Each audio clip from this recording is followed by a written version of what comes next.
നാമത്തിന് മഹത്വമുണ്ടാകട്ടെ. നോമ്പുകാലം ദൈവത്തിൻ്റെ അരികിൽ വസിക്കുവാനും പരസ്നേഹത്തിൽ വളരുവാനുമുള്ള അവസരമാണ്. ഇന്നത്തെ അല്പനേരത്തെ ദൈവവചന ചിന്തയ്ക്ക് ആധാരമായി തിരഞ്ഞെടുത്തിരിക്കുന്ന വേദഭാഗം ദാനിയേലിൻ്റെ പുസ്തകം 1-ാം അധ്യായം 1 മുതൽ 21 വരെയുള്ള വാക്യങ്ങളാണ്. BC 200 ശേഷം യഹൂദ ജനത അനുഭവിച്ച പീഡനങ്ങളുടെ പശ്ചാത്തലത്തിൽ ചരിത്രത്തെ നിയന്ത്രിക്കുന്ന ദൈവത്തിൻ്റെ പരമാധികാരത്തെക്കുറിച്ചുള്ള കഥകളിലൂടെയും ദർശനങ്ങളിലൂടെയും അവരെ ധൈര്യപ്പെടുത്തുന്ന രചനയാണ് ദാനിയേലിൻ്റെ പുസ്തകം. നാം തിരഞ്ഞെടുത്തതായ വേദഭാഗത്ത് ശോധനകളുടെ അവസരങ്ങളിൽ വിശ്വാസികൾക്ക് എപ്രകാരം പരീക്ഷകളെ അഭിമുഖീകരിക്കാൻ സാധിക്കുമെന്ന് വ്യക്തമാക്കുന്നു. 3 ചെറിയ ചിന്തകളാണ് ഈ വേദഭാഗത്ത് നമുക്ക് കാണാൻ കഴിയുന്നത്. ഒന്നാമതായി, ശരിയായ ദൈവബോധത്തിൽ അടിസ്ഥാനപ്പെട്ട വിശ്വാസം. BC 605 ദൈവം നെബൂഖദ്നേസറിന് യെഹോയാക്കീമിൻ്റെ മേൽ വിജയം നൽകി. ബാബിലോണിയ രാജാവ് ദേവാലയത്തിലെ പാത്രങ്ങളിൽ ചിലതും കുലീനന്മാരായ ചില രാജസന്തതികളെയും പ്രവാസികളായി കൊണ്ടുപോയി. ബാബിലോണിയ സാമ്രാജ്യത്തിൽ ഭരണനിർവഹണം നടത്തുന്നതിന് വിദ്യാസമ്പന്നരായ ആളുകൾ അവർക്കാവശ്യമായിരുന്നു. അതുകൊണ്ട് കൽദേയരുടെ ഭാഷയും സംസ്കാരവും പഠിപ്പിക്കുന്നതിനും അങ്ങനെ അവരെ രാജാവിൻ്റെ കൊട്ടാര സേവനത്തിന് ഉപയോഗിക്കുന്നതിനുമായി സുമുഖരും ആരോഗ്യവാന്മാരും വിദ്യാസമ്പന്നരുമായ ചെറുപ്പക്കാരെ നെബൂഖദ്നേസർ ബാബിലോണിലേക്ക് പിടിച്ചുകൊണ്ടുപോയി. അവരെ ഭാഷ പഠിപ്പിക്കുന്നതിലൂടെ സംസ്കാരത്തെ മാറ്റുവാനാണ് രാജാവ് ശ്രമിച്ചത്. ഈ യുവാക്കൾക്ക് രാജ്യസേവനത്തിൽ പ്രവേശിക്കുന്നതിന് ബാബിലോണിയ പൗരത്വം ആവശ്യമായിരുന്നു. ബാബിലോണിയ പേരുകൾ സ്വീകരിക്കുന്നതിലൂടെ മാത്രമേ ബാബിലോണിയ പൗരത്വം നേടുവാൻ സാധിക്കുമായിരുന്നുള്ളൂ. ദൈവം എൻ്റെ ന്യായാധിപൻ എന്നർത്ഥം വരുന്ന ദാനിയേൽ എന്ന പേരിന് പകരം ബാബിലോണിലെ മുഖ്യ ദേവനായ ബാൽ എന്നർത്ഥം വരുന്ന ബേൽഷസർ എന്ന് പേരിട്ടു.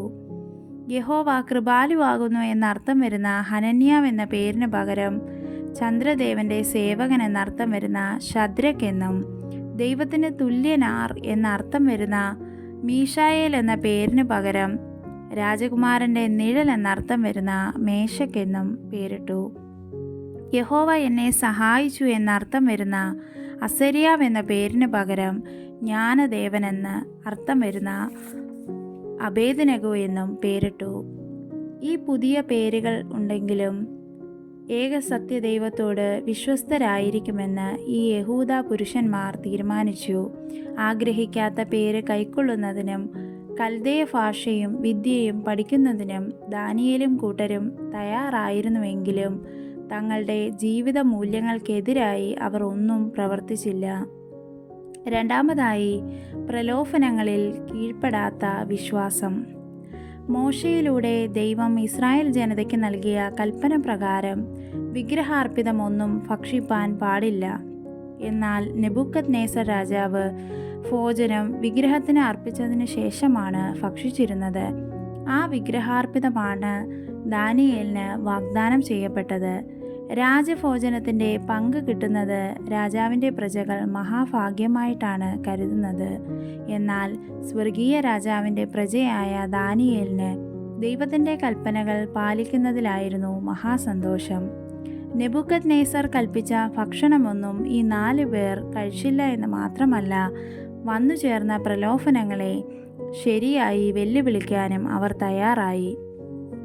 12-13 വാക്യങ്ങളിൽ വിശ്വാസത്തിൻ്റെ ഉറച്ച പ്രഖ്യാപനമാണ് ദാനിയേൽ നടത്തുന്നത്.